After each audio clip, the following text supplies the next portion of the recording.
Hello, big world. In all these videos that I have posted in this video blog in the past 5 months, I have never talked about not being able to have kids. So I'm going to talk about that today, and I'm going to try to keep it brief. Growing up, never felt like I wanted to have children. I think there's a lot of different factors that went into that, and I'm not going to get into in this video anyway. Went through, high school, 20s, into my 30s, saw friends of mine have children. My siblings had children, and, the first time I held one of my nieces, the first one that was born, and I saw a baby that kind of looked like me, I was like, wow, this is a different thing. But I still was just like, no, here you go, here's your baby. So never was really interested in having children. And at about 33, 34 maybe, so about 2 years ago, this thought started popping into my head. Stephanie, if you're going to change your mind about having children, you might want to change it soon. 33 isn't super old or anything. I think that's not a bad age to start having children, and a lot of people do. But I was actually surprised that thought was popping into my head. Where is this coming from?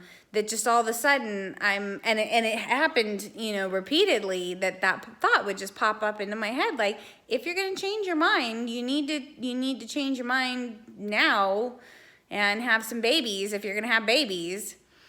And that was as far as the thought went. I didn't have, my body was kind of like, excuse me, it's time for you to have a baby.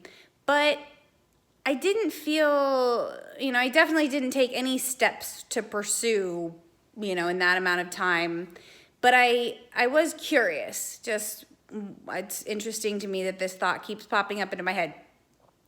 And then I got my cancer diagnosis, and I found out, basically whenever I was first having my first consultations, I was saying, if you can preserve my fertility, then that would be great, if it's 6 of one, half a dozen of the other.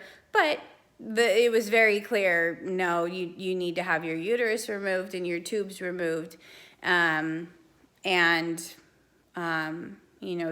going to try to keep your ovaries. You might be able to harvest eggs and hire a surrogate and da-da-da-da-da. So it was it was a bit of a shocking moment, but that's as much as it was.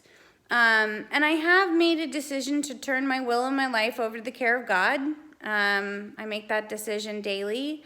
And the biggest feeling that I had was, okay, that question's been answered.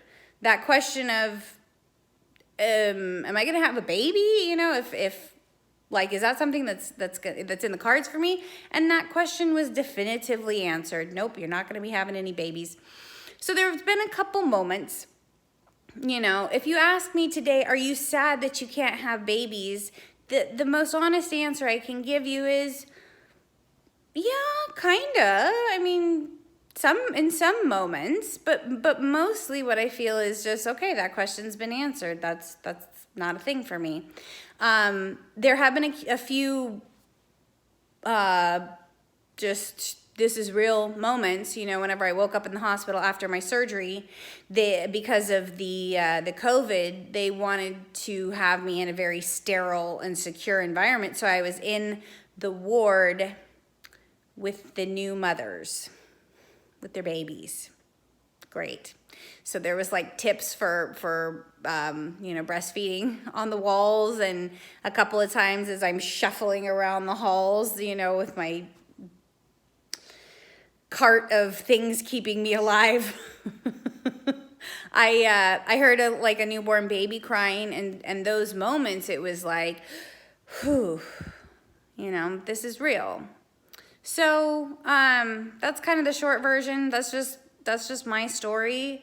Like I said, there's moments where I feel a little bit like, oh, that's real. I'm not gonna have any babies.